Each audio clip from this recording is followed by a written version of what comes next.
Jadi Allah ini mengutus para anbiya wal mursalin untuk membimbing mereka ke jalan yang penuh hidayah dan menjelaskan aturan-aturan agama bidalailil qat'iyah, dengan dalil-dalil yang tidak terbantahkan ya, dan dalil-dalil yang sangat jelas. Ya, ini yang harus kita yakini. Jadi Nabi itu bukan asmuni. Nabi itu enggak asal ngomong gitu ya, enggak asal ngomong. Semua kalimat yang diucapkan oleh para anbiya wal mursalin itu wahyu. Itu wahyu. Apalagi Kanjeng Nabi Muhammad sallallahu alaihi wasallam. Semua ajaran Nabi Muhammad SAW itu detail lengkap. Ya, detail lengkap, dalilnya pun tidak terbantahkan. Jangan sampai pengetahuan yang Anda miliki, yang saya miliki, yang kita miliki saat ini, ketika bertemu dengan hadis atau bertemu dengan ayat Al-Quran, seakan-akan bertentangan dan seakan-akan hadisnya itu kok keliru ya. Ini ilmu pengetahuan nggak seperti ini loh. Hadisnya kok seperti ini. Jangan percaya ilmu pengetahuan, percayalah hadis Nabi Muhammad SAW. Kenapa? Hadis nggak mungkin berubah, tapi kalau ilmu pengetahuan selalu berkembang. Betul ya? Hadis nggak mungkin berubah kalau ilmu pengetahuan selalu berkembang. Bisa jadi ilmu pengetahuan yang sekarang ngomong A, tapi nanti 10 tahun lagi ngomong Z. Ya, bisa berubahnya drastis, dari A bisa menjadi Z. Pegang teguh apa yang diucapkan oleh Nabi Muhammad sallallahu alaihi wasallam. Meskipun ada 1 juta pakar mengungkapkan 2 miliar dalil, hadis ini enggak benar gitu ya. Yang ngomong orang pinter-pinter semua. Ya, hafal dalil detil dari ilmu kimia, fisika, biologi dan lain sebagainya. Anda katakan terima kasih atas ilmunya, tapi saya percaya Nabi saya enggak mungkin keliru. Itu yang namanya kita iman kepada Allah dan iman kepada Kanjeng Nabi Muhammad sallallahu alaihi wasallam. Nah, kadang-kadang akhir zaman ini kita kurang mengimani ajarannya Nabi Muhammad SAW, kurang percaya sama ajarannya Kanjeng Nabi Muhammad SAW. Kenapa? Kebanyakan pakai akal, kebanyakan pakai logika, kebanyakan pakai pikir-pikir dari ilmu yang pelajari di sekolah. Ilmu yang kita pelajari sumbernya kadang kita nggak paham. Sumber ilmu ini dari mana? Akhirnya kita lebih mempercayai dalil-dalil ilmiah ketimbang sabda Nabi Muhammad sallallahu alaihi wasallam. Contoh, boleh ngasih contoh? Ya, yang punya utang banyak angkat tangan. Oh ya, utang saya banyak kan ya? Ya, yang punya utang sedikit angkat tangan. Punya utang 100.000, 50.000, 10.000. Ya, yang enggak punya utang angkat tangan. Anak-anak enggak punya utang. Kalau orang tua pasti punya utang. Pasti.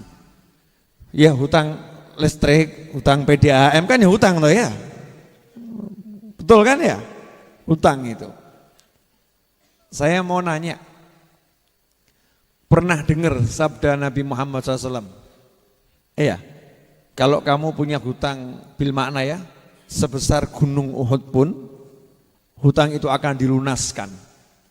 Hutang itu akan dilunaskan oleh Allah Subhanahu wa ta'ala. Jika kamu baca doa ini, Allahumma kfini bihalalika an haramika wa aghnini bifadlika amman siwak.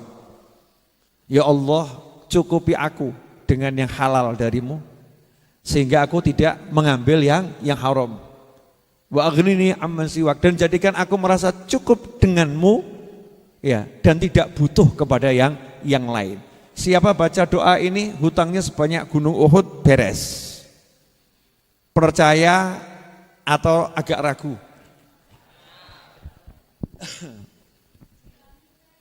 Nah, ini modelnya utangnya akeh ya.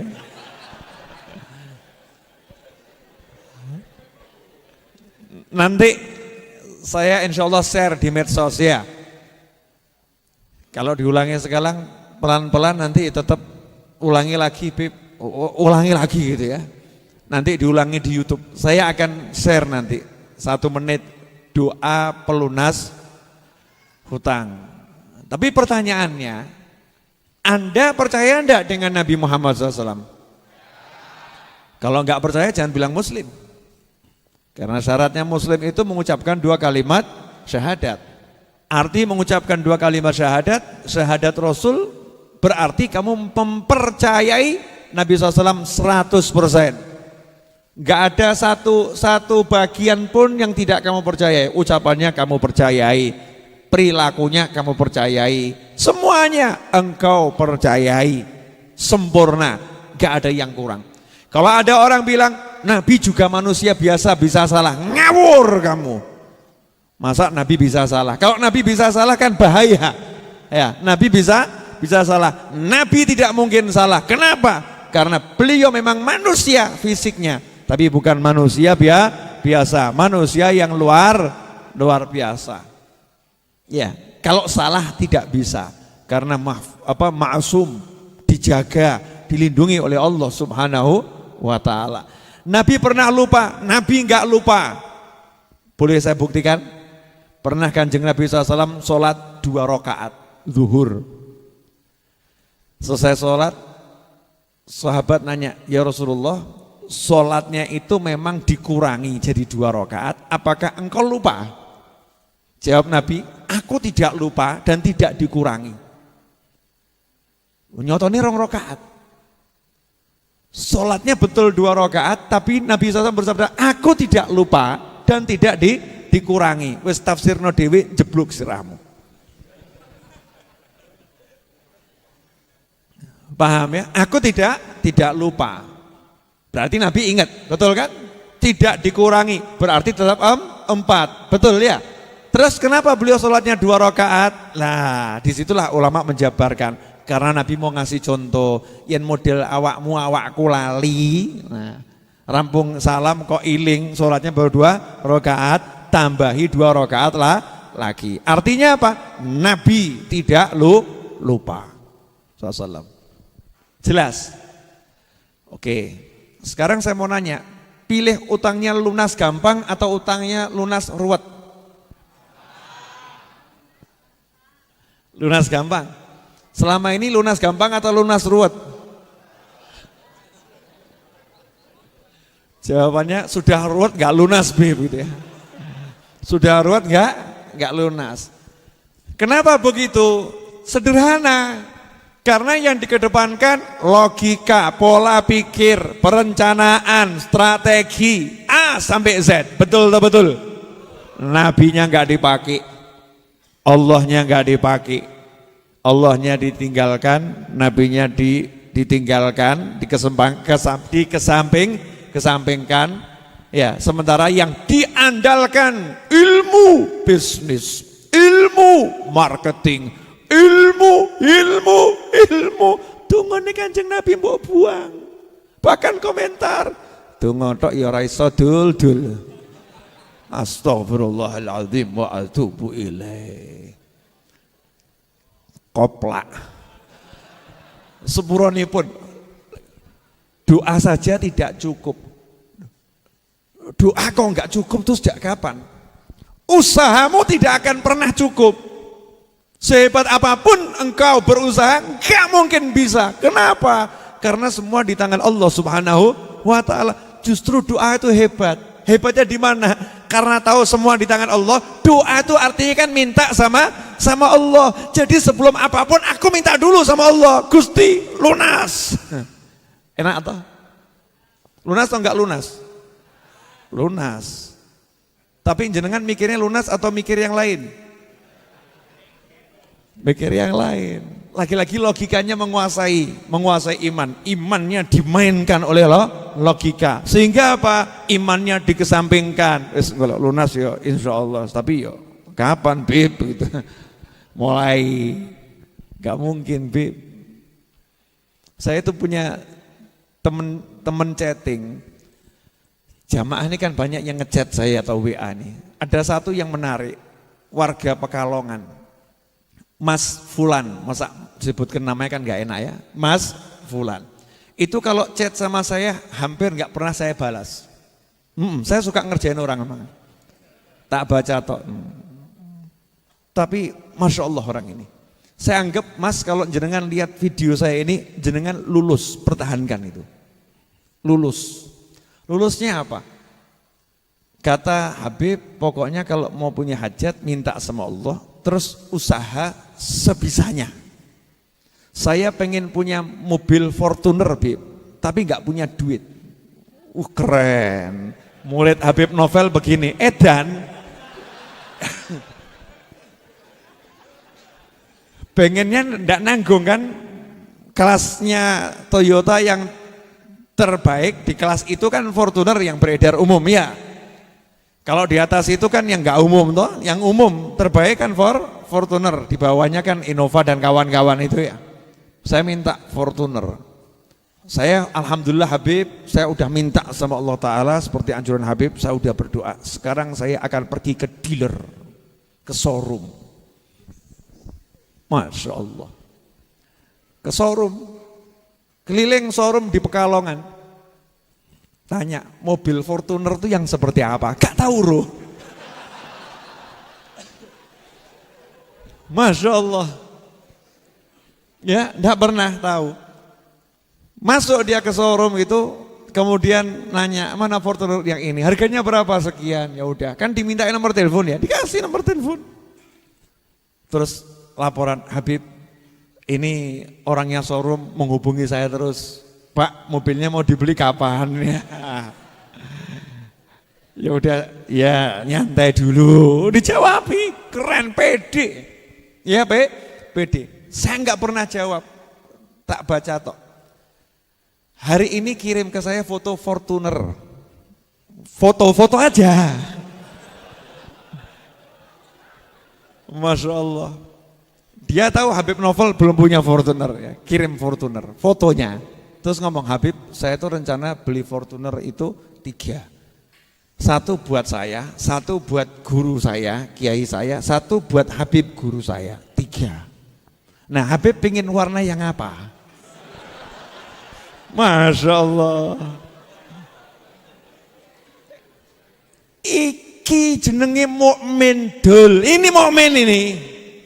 Iman dia nggak ngurusin nama logika, dia nggak ngurusin yang namanya A, Z. Saya pokoknya udah ikhtiar, saya udah berdoa semaksimal mungkin. Usahaku saat ini bisanya ini, selanjutnya terserah Allah Ta'ala. Enak Eropa ngono. Ya moga-moga saya kasih kesan cuman jawaban saya suka warna hitam. Ya. Sing nonton aku seneng ireng, ngerti ya. Loh iya toh ya. Siapa tahu berkat kesungguhan anak muda di Pekalongan tadi, ya kan Allah kirim Fortuner lewat siapa wallahu alam, berkat niatnya dia. Kan begitu jalan langit. Betul kan ya? Iya. Siapa tahu ngirimnya 2 terus titip Habib, 1-nya buat yang di Pekalongan. Masya Allah. Allahumma amin. Akhirnya saya tulis, dia bilang doakan Habib saya bisa membelinya. Saya jawab amin. Masya Allah, langsung kirim voice. Ya kirim voice. Ambilkan handphone saya di Darushifa. Lagi saya cas di mihrab. Voice-nya nanti saya perdengarkan nanti. Mau tahu kelanjutannya? Ya, setelah yang berikut ini. Ini namanya mukmin bener. Ya, mukmin bener, yakin sama Allah, yakin pada Kanjeng Nabi Muhammad SAW. Ini yang dikatakan dalam Al-Hikam itu. Masalah hasil berbeda dengan apa yang kamu minta, enggak jadi masalah. Kenapa? Mintanya udah bener, prosesnya udah bener. Di situ berarti sudah lulus. Itu udah dapat lebih dari Fortuner itu. Atine larang. Mahal artinya. Cuman perempuan nggak mau sama pria seperti ini. Kenapa? Dianggap urip ngelamun tok. Ya tahu Mbak? Ya tahu Mbak? Iya. Paham saya. Dianggap ngelamun. Begini dianggap ngelamun. Padahal ini manusia langka. Loh bisanya itu kok. Ya bisanya itu. Isoku iki. Terus ngopi lagi. Ya, bisa seperti itu. Dan ini yang dilakukan oleh Sayyidatuna Maryam alaihissalam. Kata Allah Ta'ala, goyangkan batang kurma. Pengen makan lapar, hamil. Goyangkan batang kurma yang ada di sampingnya. Batang kurma goyangkan. Saya mau nanya, itu depan ada pohon kurma. Jenengan 10 bisa enggak goyang itu? Enggak bisa. Goyang dengan sekuat enggak obah. Iya, jenengannya obah, pohonnya enggak. Yang terjadi seperti itu. Tapi kenapa Allah perintahkan Sayyidatuna Maryam alaihissalam huzi, goyangkan, Masya Allah. Padahal Allah tahu nggak iso goyang no. Cepet betul nih. Nanti akhirun, ya. Mudah-mudahan ketemu apa namanya itu voice-nya, chat-nya. Kalau nggak ketemu berarti belum rezeki. Goyangkan itu, goyangkan. Ternyata Sayyidatuna Maryam enggak jawab. Nah, kalau orang zaman sekarang kan jawab. Ya, Yai Habib mikir. Itu pohon korma. Yai mikir, Yai aja yang Habib saja yang badannya kuat goyangkan enggak goyang kok. Saya masa wanita hamil suruh goyangkan, Habib Kiai mikir. Berani ngomong gitu sama Allah. Sayyidatuna Maryam sami'ana wa ata'na. Sudah dengar, taat. Pegang batang korma, digoyang yang gak obah. Perempuan hamil ya, perempuan kan hamil, gak obah. Tapi subhanallah, kormanya dijatuhkan oleh Allah subhanahu wa ta'ala. Gak duit obah no, sorum ya toh. Buktinya perkembangan lebih lanjut, Habib Novel dalam ceramahnya menyebut orang ini, betul. Ditonton sak donya. Masa satu dunia tidak ada yang mengabulkan hajatnya, kebangetan.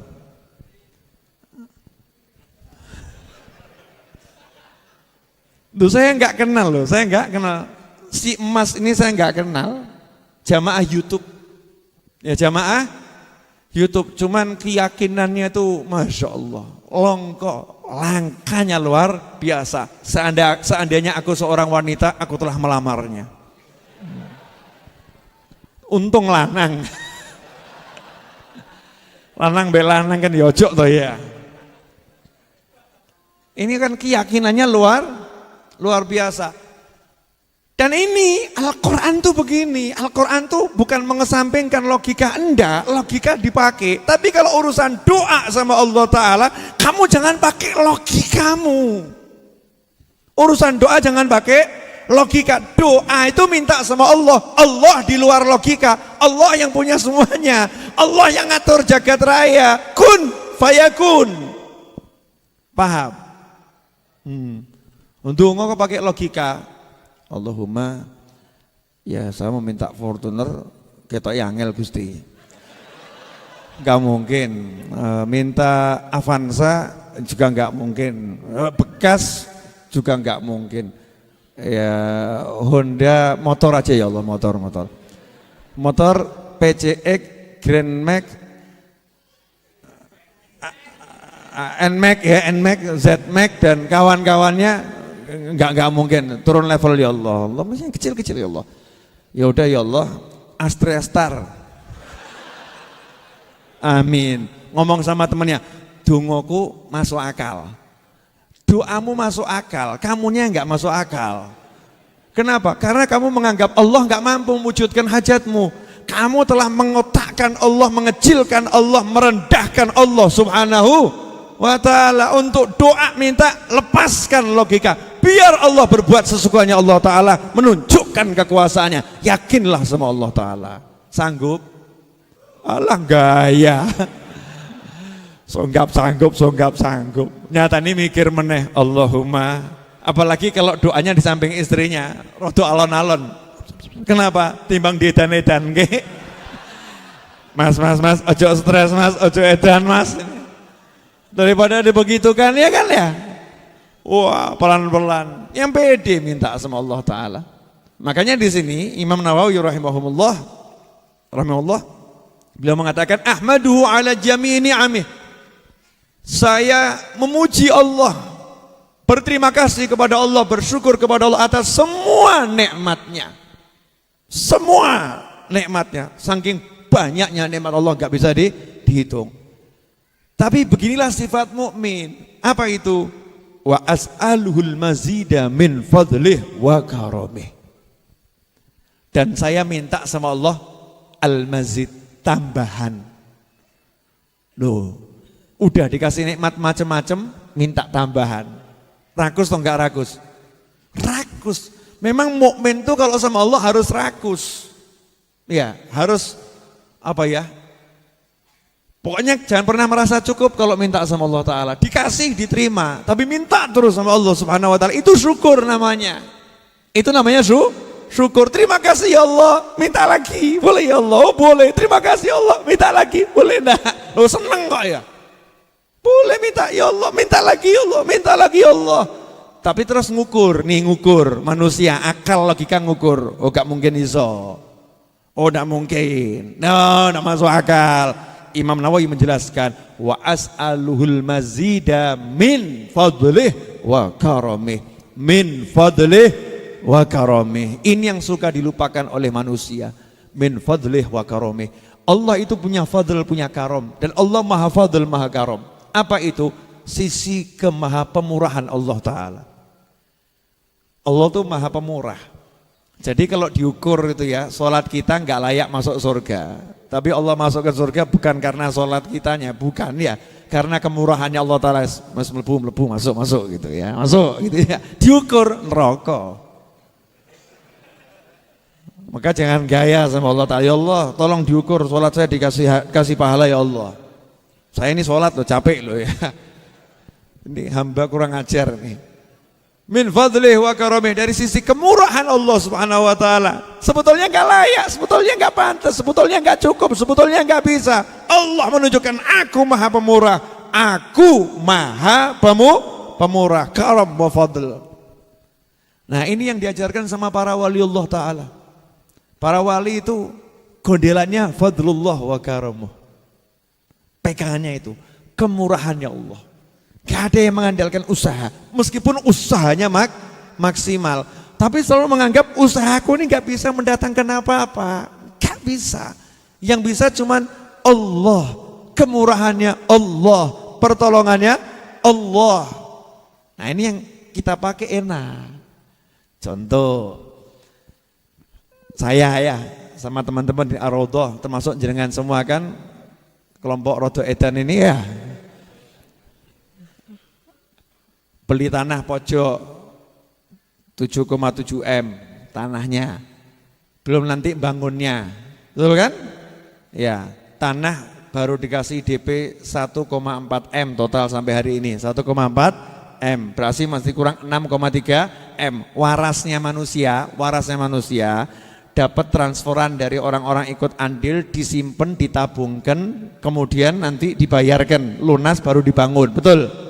Nah itu normalnya manusia, pakai logika hitung-hitungan. Nah kalau normalnya manusia juga logika hitung-hitungan, pekerjaan saya ini jual buku. Jamaah Raudhah sendiri hampir nggak pernah beli. Curhat ini. Betul. Ya enggak semuanya beli, bener kan ya? Yang sering justru dapat gratisan, betul? Ya dapat gratisan. Artinya teman-teman di Ar-Raudhah ini lebih banyak dapat gratisan ketimbang beli. Benar seperti itu. Jadi kalau dihitung nih, jual buku minus apa plus? Tekor gitu ya, dihitung ya, tekor. Pertanyaan saya, pengajian hari Jumat sekitar 1.200-1.500 orang rata-rata ya, sekitar segitu. Semua alhamdulillah insyaallah minum. Dapat roti, makan nasi, betul ya? Nah, kurang lebih seperti itu. Penghasilan dari jual buku cukup enggak untuk ngasih makan selama 1 bulan? Wis mikiro. Enggak cukup. Jadi kalau saya mau pakai hitung-hitungan, saya duduk sama teman-teman, kawan-kawan ini ya, stok buku sekian dan enggak laku-laku sampai sekarang. Ya didumkan yang gak habis-habis, habis. Ini kemudian untuk air mineral sekian, untuk kopi sekian, untuk roti sekian, untuk listrik itu total di Raudhah yang sana Baru saya naikkan dari 11.000 jadi 22.000, 22.000 ditambah yang di situ ada 7.000, 7.014 berarti 36 ditambah 4 berarti 40.000 watt. Listrik kurang lebih 40.000 watt. Kurang lebih ya 40.000 watt. Kemudian internet itu minimal 1 bulan 2 juta. Kemudian untuk bensin mobil saya bergerak dakwah ke sana sini sekali jalan Solo Surabaya PP itu 1 juta. Kemudian bla bla bla bla bla bla bla bla bla. Ini jadi mohon maaf. Ini penghasilan jual buku tekor. Bib dari amplop sopo dul ngawur aku.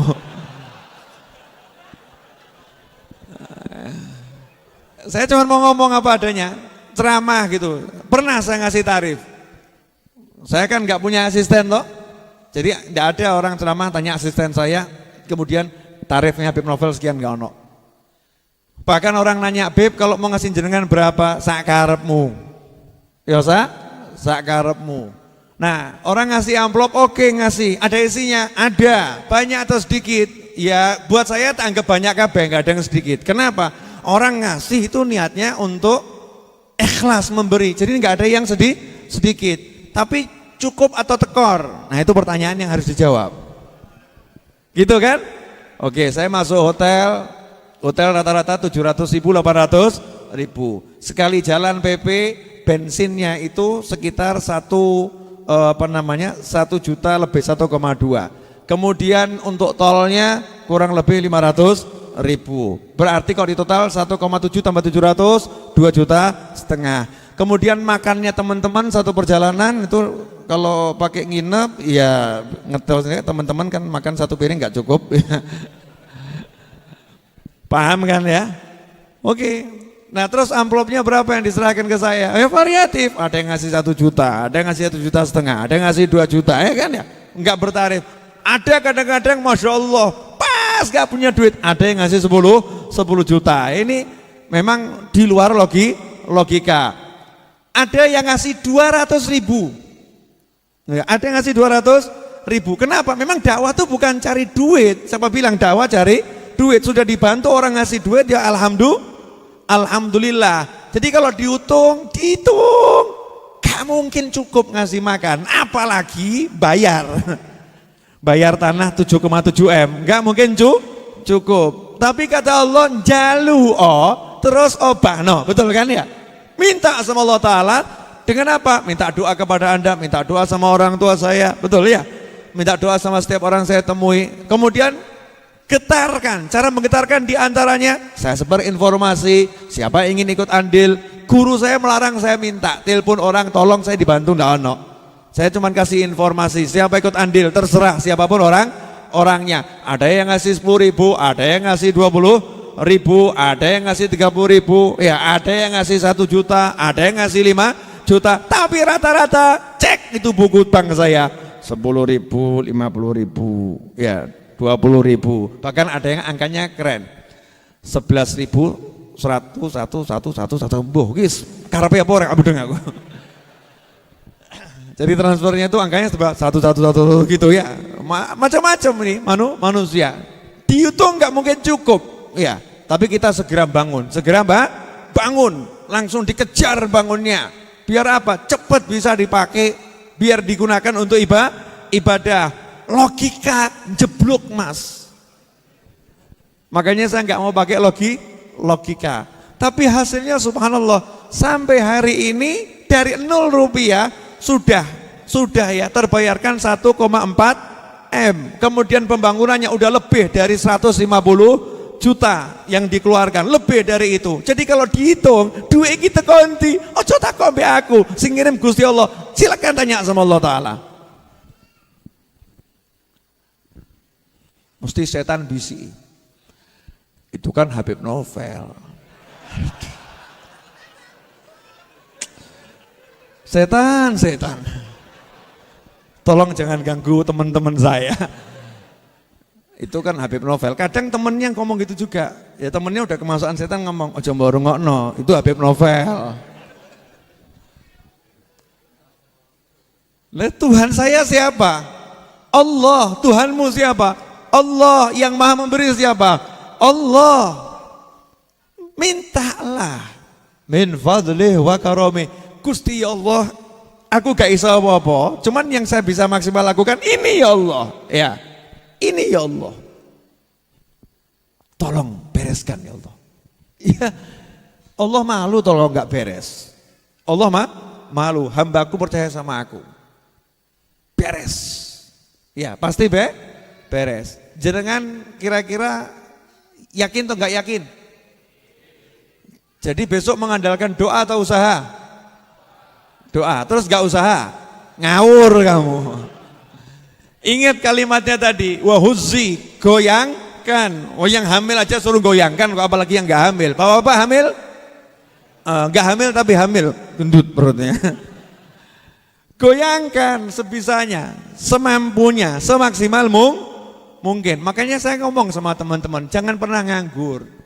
Keluar dari rumah, al-harakah barokah, gerak itu berkah. Orang Jawa bilang obah mama. Kau bawa apa? Isamu goreng pisang. Isanya goreng tempe.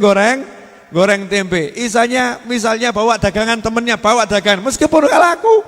Ke Masjid Ar-Raudhah, berangkat bawa sarung 5 potong. Wah, pulang tetap 5 potong. Itu namanya harakah.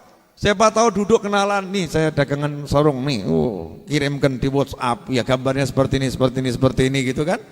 Mungkin karena gak tegonya bang sakno dibeli gitu kan ya. Enggak apa-apa, minta semua, ya Allah jadikan semua orang kasihan sama aku.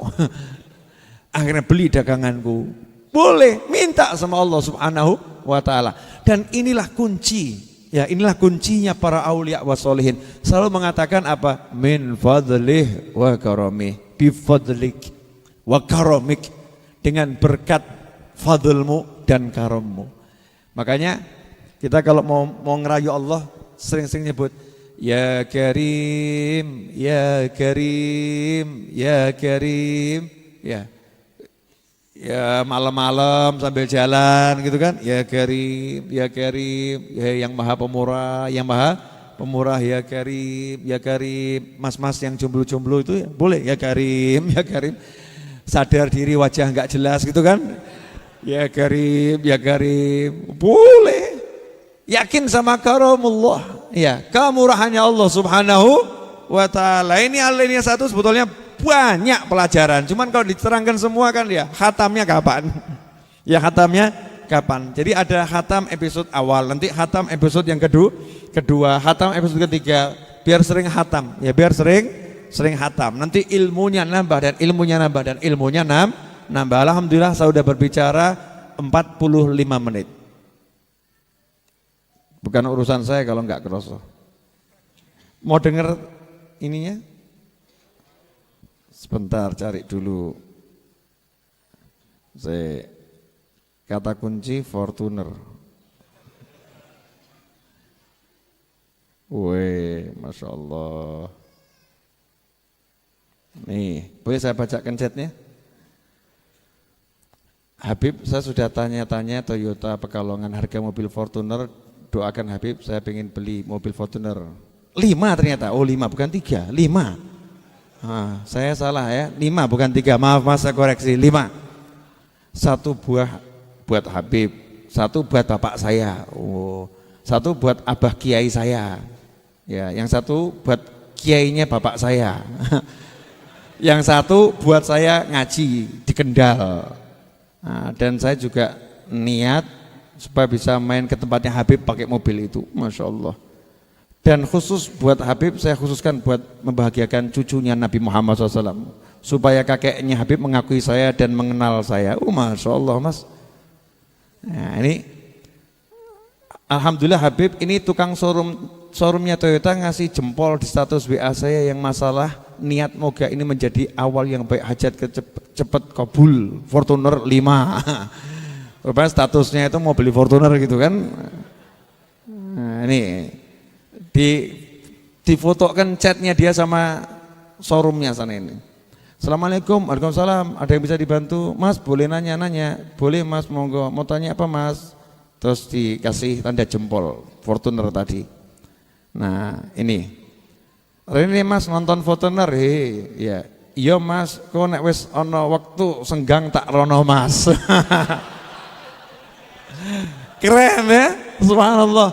Iya mas, nanti kalau udah ada waktu senggang saya ke sana. Gak ada duit. Itu namanya orang PD-nya luar biasa, ini patut dicontoh. Nah, gimana Habib? Saya disuruh tukang showroomnya main ke dealernya Toyota. Habib, apa saya ke sana sekalian berdoa di sana? Wah. Terus ini, Habib sukanya warna apa mobilnya? Soalnya insya Allah kalau dananya sudah ada nanti saya sudah nyiapkan satu mobil insya Allah buat Habib. Wah, tajab hitam. Habib.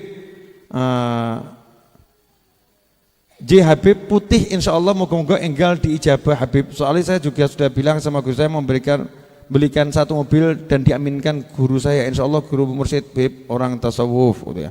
Saya yakin doa kiai saya dan doa Habib kabul, tugas saya ikhtiar semampunya. Wah, nih dengerin nih. Oke, siap. Matur suwun. Assalamualaikum Habib. Saya Batik Hitam Bebo. Ya saya kemarin juga nganu Beb njaluk doana karo salah satu mursyid saya Beb, katanya diamini Beb. Ya muga-muga kabul Beb, muga-muga oleh rezeki sing apik Beb. Amin sun Habib. Assalamualaikum. Tak amini toh, amin saya. Nah, ini orang mungkin nganggap stres gitu wong. Boleh orang berpikir seperti itu, boleh kan ya? Tapi saya nganggap ini mukmin. Ini mukmin, dia kesampingkan logika. Memang doa itu begitu, tidak bisa disalahkan. Lo minta sama Allah kalau disalahkan. Dul, kamu kalau minta sama Allah pakai akalmu. Pakai akalmu yang kira-kira mungkin terkabul loh. Kira-kira mungkin kamu bisa dapat. Ini kalimat seperti ini kalimat sesat.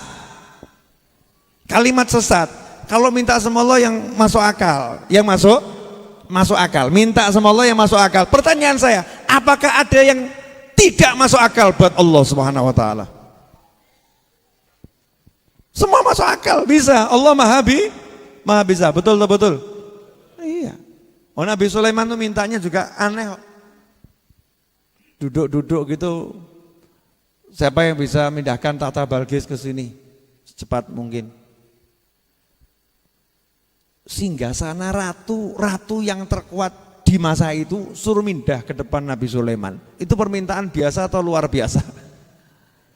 Ada yang jawab, Kanjeng Nabi ruwet lagi masalahnya. Tidak ada. Angkat tangan, saya bisa pindahkan sebelum kamu selesai pengajian. Kesuwen, terlalu lama. Yang satu saya pindahkan sebelum selesai berkedip. Wis tekan. Ya. Minta lagi Nabi Sulaiman, saya minta kerajaan yang orang lain gak boleh punya kerajaan seperti itu setelah saya. Masya Allah. Mintanya itu aneh. Tapi ya dikasih sama Allah Subhanahu wa ta'ala. Dan yang teraneh itu iblis kok. Maksudnya awakmu kalah sama iblis. Iblis itu judulnya kan mal'un. Mal'un itu artinya apa? Diusir dari rahmat. Kalau udah diusir dari rahmat, gak mungkin dapat rahmat. Makanya Kanjeng Nabi SAW ketika mau Isra Mi'raj, dada Nabi dioperasi, dikeluarkan hatinya, dicuci bukan karena kotor. Tuhron ala tuhri, sudah bersih, dibersihkanlah lagi. Biasa kan, prosedur langit. Nah di situ diambil hadzus syaitan, diambil jatahnya setan dari dada Nabi Muhammad SAW. Oh yang nggak paham dibilang, oh Nabi dadanya ada setannya, ngawur kamu. Diambil hadzus syaitan, jatah setan apa? Karena Kanjeng Nabi SAW dikatakan dalam Al-Quran, wa ma arsalnaka illa rahmatan lil alamin. Tidak kami utus engkau melainkan sebagai rahmat bagi segala sesuatu selain Allah Ta'ala lil alamin, termasuk iblis setan di dalamnya. Maka jatah rahmatnya iblis dan setan yang ada dalam dada Nabi Muhammad SAW diambil oleh Allah Subhanahu wa ta'ala. Kenapa? Karena setan iblis sudah dilaknat, tidak boleh dapat rahmat. Tapi ketika ultimatum itu, iblis di ultimatum diusir dari surga, diusir dari rahmat, di ultimatum. Iblis pede kok. Gusti, tolong eksekusi siksa saya ditunda sampai nanti hari kebangkitan. Izinkan saya hidup ya sampai akhir zaman. Ini Allah lagi marah terus dia minta, masuk akal enggak?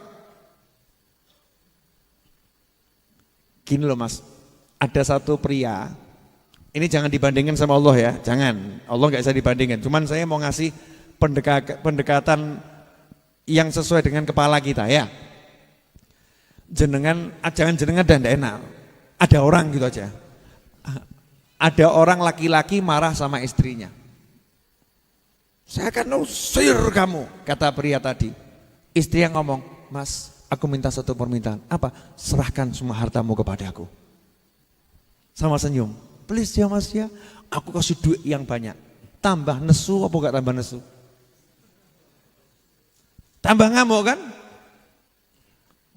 Iblis dalam kondisi yang seperti itu dimurkai Allah dengan semurka-murkanya. Iblis berani minta. Sama Allah dikasih enggak? Dikasih. Karena iblis tahu buat Allah semuanya bisa. Enggak ada yang enggak bisa.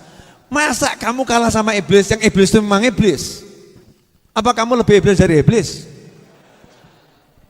Na'udzubillah min dzalik. Apa saya lebih iblis dari iblis? Apa kita lebih iblis dari iblis? Enggak lah, kita mukmin. Kalau kita mukmin artinya total percaya sama Allah Subhanahu wa taala. Minta itu jangan pakai logika. Kalau usaha pakai logika. Ya, usaha pakai syariat. Usaha itu udah mulai gerak, jalan. Ya, misal begini. Kamu pengen selamat, jangan loncat dari lantai 3. Saya akan membuktikan kekuatan Allah Ta'ala. Loncat dari lantai 3. Bismillahirrahmanirrahim. Dus. Ya, wallahu a'lam yang terjadi. Tapi menurut logika, mati. Menurut logika. Syariatnya enggak boleh. Syariat juga malah melarang. Tapi kalau kamu doa, misal, ya, kamu dilempar orang dari lantai 3, kan masalahnya lain toh. Dilempar orang sama terjun beda toh ya. Dilempar orang dari lantai 3, kamu teriak, ya Allah selamatkan saya. Lepas dari logika. Menurut logika enggak mungkin selamat, ya Allah selamatkan saya. Allah akan menurunkan keajaibannya. Kenapa? Hamba ini percaya padaku, enggak ngukur lantai 3. Beda sama orang niat terjun, lain. Paham maksud saya? Jadi kalau kita doa, buang logika. Kalau usaha pakai logika. Nah, ketika kita berdoa mengenyampingkan itu yang namanya logika, berarti kita bergantung pada Allah Subhanahu wa taala sepenuhnya. Totalitas, tolong saya ya Allah. Dah, pemurah Engkau ya Allah. Engkau Maha bisa. Enak tahu urip. Lah kenapa hidup dibuat susah? Dididik, enggak mungkin. Oh berat, mustahil. Jadi itu belum mati sudah mati. Benar, belum mati sudah mati, enggak bisa menikmati hidup. Bahkan sudah mengotakkan rezekinya. Wis to, awake dhewe iki bakat melarat nganti mati. Udah terima kenyataan. Kita fakir miskin sampai mati. Kan? Kita ini orang memang jatahnya jatah susah terus. Ya naudzubillah min dzalik. Karena udah memprasangka Allah dengan prasangka yang buruk. Prasangka yang baik, bahagia. Di mana-mana bahagia. Insya Allah hidupnya akan enak. Alhamdulillah.